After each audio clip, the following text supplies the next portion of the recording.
अंधेरी रात को चीरने के लिए चीख की नहीं, दीप की जरूरत होती है।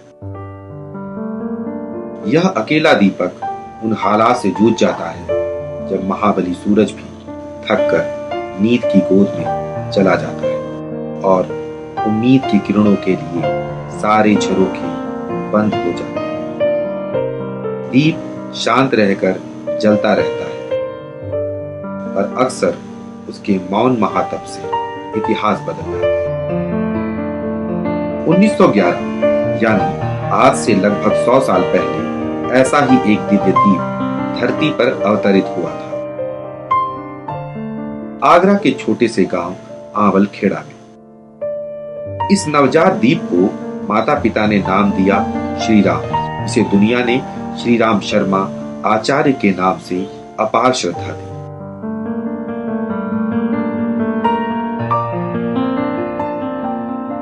पंद्रह साल की छोटी सी आयु में श्री राम ने अपने आराधना कक्ष में एक दीपक जलाया जो आज भी अनवरत जल रहा है।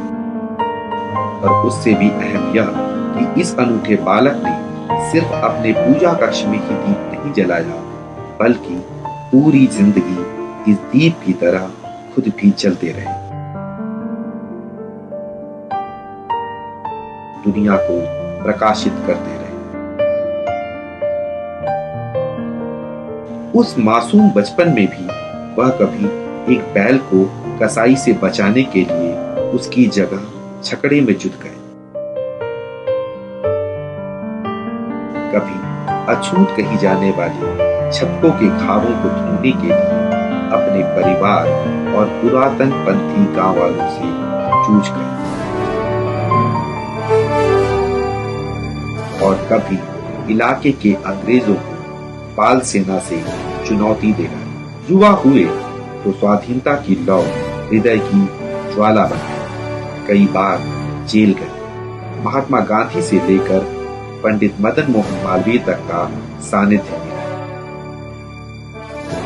बर्बरता की लाठियां चली, लेकिन मुंह से तिरंगा न छोड़ा। इस घटना के बाद उनका उपनाम पड़ गया मत, यानी स्वतंत्रता का मतवाला।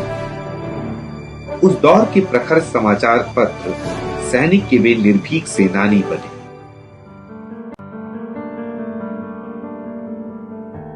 समय आया अध्यात्म की ज्योति को अक्षरों में उतारने का। माध्यम बनी अखंड ज्योति पत्रिका। सीमित संसाधन और विज्ञापन न लेने का संकल्प। मथुरा जैसे शहर में मूढ़ मान्यताओं से अकेले लोहा लेना। लेखन से लेकर वितरण तक का दायित्व। वैज्ञानिक अध्यात्मवाद इस युग ऋषि का जीवन दर्शन था। अध्यात्म को विज्ञान के पैमाने पर खरा सिद्ध करने का अनूठा दायित्व इस पत्रिका ने लिया। मानवीय भावनाओं से भीगा होने के साथ हर लेख के संग इतने वैज्ञानिक प्रमाण प्रस्तुत किए जाते थे कि लोग उन्हें जीवित इंसाइक्लोपीडिया कहने लगे।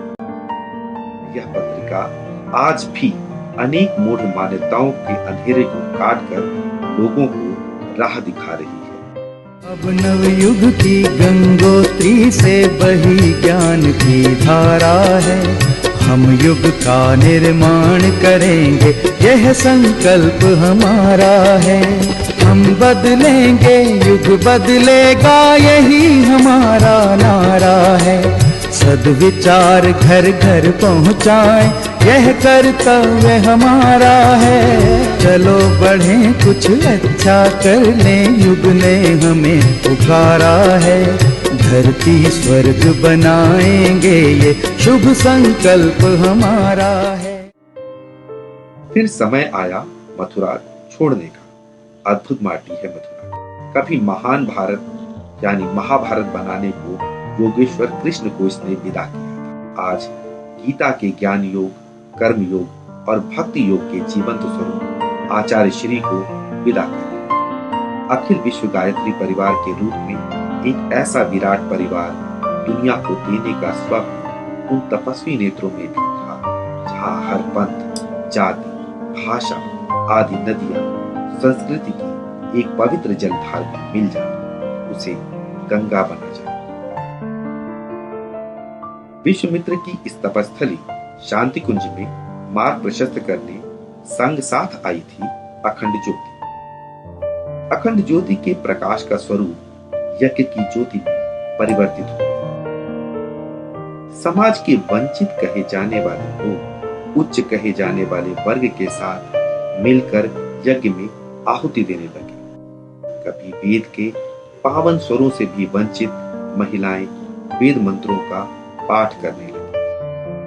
अखंड दीप की ज्योति अध्यात्म की ज्योत बनकर दिनों को रोशन करने लगी। पर समाज के मन मस्तिष्क में अज्ञान के अंधकार की कालिक जमी थी और इससे संघर्ष के लिए अखंड दीप को ज्ञान दीप के रूप में परिवर्तित होना था। युग साहित्य सृजित होना था।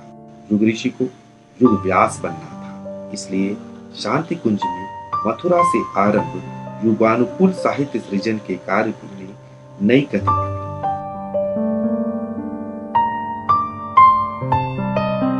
और साथ ही इन पुस्तकों को बिना लाभार्जन की अपेक्षा किए जन जन तक पहुंचाने का अभिनव प्रयास किया गया। विनोबा ने उनके साहित्य को सिर माथे लगाकर आचार्य श्री को वेद मूर्ति के नाम से श्रद्धा दी। हमने अपने गुरुदेव को देखा है, पंडित श्याम शर्मा आचार्य जी को। वो जीवन को उन्होंने विधिवत जिया व्यवस्थित ढंग से, क्योंकि समय ही जीवन है। जीवन को व्यवस्थित ढंग से जी करके उन्होंने अपनी 5 वर्ष की 5 जो व्यक्तियों के बराबर जीवन होता है वैसा जीवन 80 साल में जी करके दिखा दिया। ये एक ऐसा चमत्कार है कि वही कर सकता है जिसके पास जीवन जीने की कला आती है। और हमारे गुरुदेव ने 24 घंटे की जीवन साधना की। सोते भी थे, अपना व्यक्तिगत साधना भी करते थे और इसके साथ साथ और भी जितने भी काम किए उन्होंने, उसके माध्यम से उन्होंने 3200 किताबें लिखी। 3200 किताबें विभिन्न विषयों पर लिखना और उसके साथ साथ इतना बड़ा संगठन खड़ा कर देना एक बहुत बड़ी बात थी। 1990 में महाप्रयाण किया उन्होंने, तब तक वो अपना कीर्तिमान छोड़ गए कि इतना बड़ा काम कोई भी व्यक्ति नहीं कर सकता।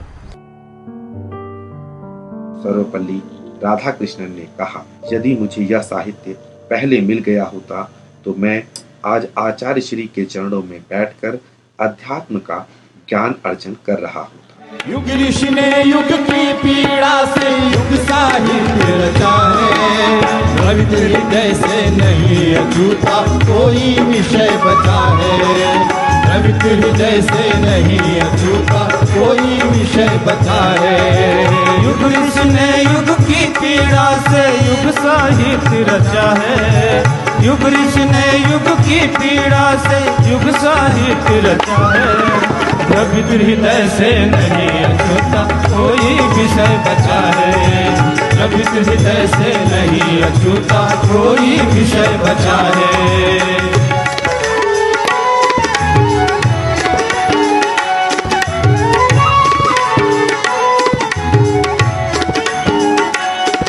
युग पीड़ा मानसिक अधिक है, साहित्य तो कम है।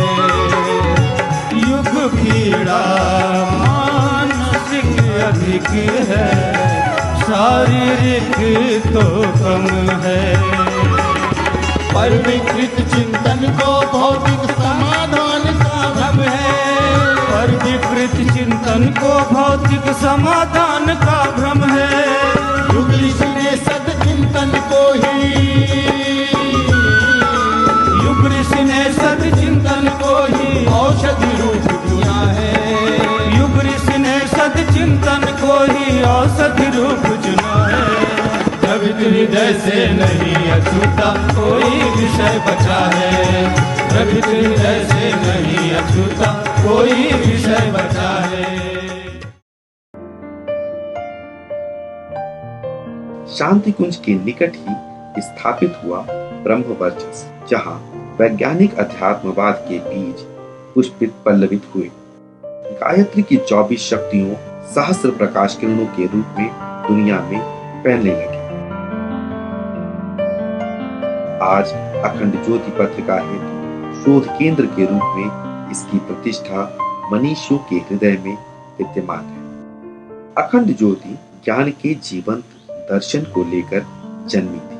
इसका मंत्र था, हर पंथ के भीतर ईश्वर के दिव्य प्रकाश का दर्शन करना, उसी प्रकाश से संपूर्ण मानवता को आलोकित करने का प्रयास करना। इस दर्शन को मूर्त रूप देने के लिए युग ऋषि आचार्य श्री राम शर्मा ने दीप यज्ञ की एक अभिनव परंपरा का आरंभ किया, जहां सैकड़ों दीपकों की पवित्र रोशनी में हर पंथ, हर धर्म का व्यक्ति अपनी अपनी इष्ट की आराधना करे और अपने भीतर उसके प्रकाश को अनुभव कर सके।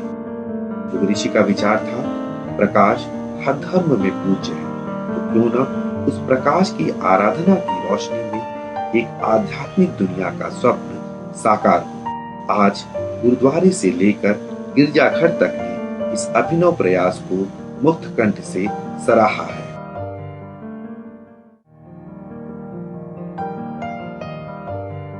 दीपक की रोशनी स्नेह अर्थात घृत पर निर्भर करती है, और यह नेह यानी घी उतना ही हो सकता है जितना बड़ा पात्र। आशय यह है कि अखंड ज्योति को अनंत काल तक प्रज्वलित रखने के लिए अपार संख्या में पात्रों की जरूरत है। इसलिए युग ऋषि ने शांति कुंज को व्यक्तित्व गढ़ने की टकसाल के रूप में विकसित किया, मंदिरों को जन जागरण का केंद्र बनाने पर जोर दिया, धर्मतंत्र से लोक शिक्षण की परंपरा का फिर से सूत्रपात किया। व्यक्तित्व गढ़ने के विशाल स्वप्न को एक विश्वविद्यालय की आवश्यकता थी, वैसे ही जैसे तक्षशिला में अखंड भारत का स्वप्न विष्णुगुप्त चाणक्य के हृदय में पैदा हुआ था, युग ऋषि ने भी वैसे ही एक विश्वविद्यालय का स्वप्न देखा। यह स्वप्न श्रद्धेय डॉक्टर प्रणव पंड्या जी के मार्गदर्शन में आज मूर्त रूप ले चुका है, जहां विद्यार्थी आधुनिक ज्ञान और तकनीक में विशेषज्ञता ही हासिल नहीं करते, बल्कि गंगा सफाई से लेकर स्वावलंबी गांवों के निर्माण तक सार्थक योगदान देते हैं। इस विश्वविद्यालय से अभिभूत पूर्व राष्ट्रपति डॉक्टर कलाम ने इस विश्वविद्यालय के स्वप्न दृष्टा आचार्य श्री को ज्ञान क्रांति का अगुआ कहा था। राष्ट्रपति कलाम के सामने एक और स्वप्न ने साकार रूप लिया, डिवाइन इंडिया यूथ एसोसिएशन यानी DIA, वह संगठन जो आज पर्यावरण संरक्षण से लेकर स्वच्छता अभियान में अभिनव योगदान दे रहा है। कभी किसी ने कहा था, अंधकार को क्यों धिक्कारे, अच्छा है एक दीप जलाए।